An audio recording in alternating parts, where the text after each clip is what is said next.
BioGUID.org is a core architecture and set of web services designed to cross-link identifiers assigned to data objects in the biodiversity realm.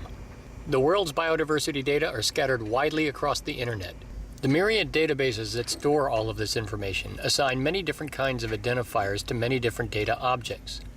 The purpose of BioGUID.org is to provide a means to cross-link all of these identifiers using simple web services. Although some data systems have identifier cross-linking services, such as the Encyclopedia of Life's Partner Links, NCBI's Linkout system, and the Global Names Index, they are all limited in scope, either in terms of the classes of data objects they cross-link or the breadth of identifiers indexed and cross-linked by them. As a global service within the biodiversity community, BioGUID.org has three main functions. First, it's a global registry of identifier domains. There are over 250 registered identifier domains already, and we expect this to increase by allowing people to create them themselves. Second, it's an identifier indexing service, tracking identifiers for a wide variety of data object types. And third, it's an identifier cross-linking service. For example, Zoobank has an identifier for this fish species, and so does the Catalog of Life. We can link these two identifiers, but that's only a start.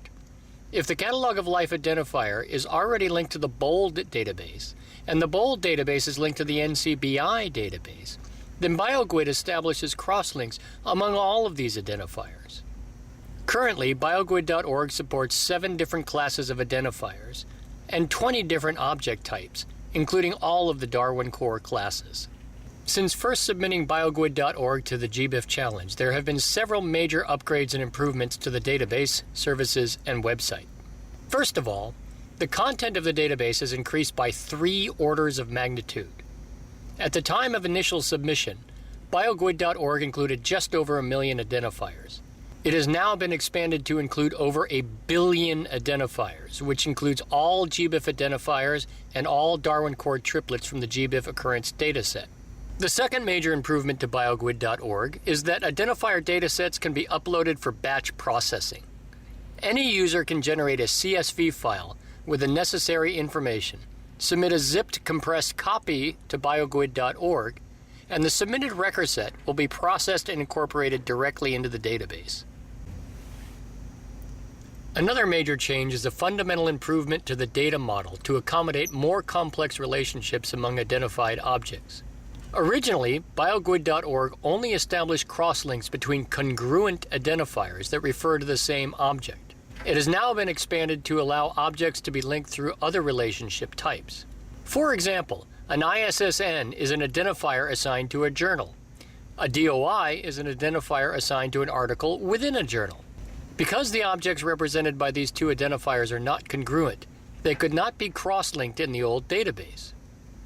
With the new data model, identifiers can be submitted to BioGUID.org with non-congruent relationships. In this case, the object identified by the DOI is a child of the object identified by the ISSN, so the ISSN includes the DOI. BioGUID.org also supports the overlaps relationship between objects that are neither congruent nor hierarchically arranged in a parent-child relationship. Another major change is the inclusion of several more search services, as we've also improved a few aspects of the web page display. Thank you again for considering this submission to the GBIF Challenge.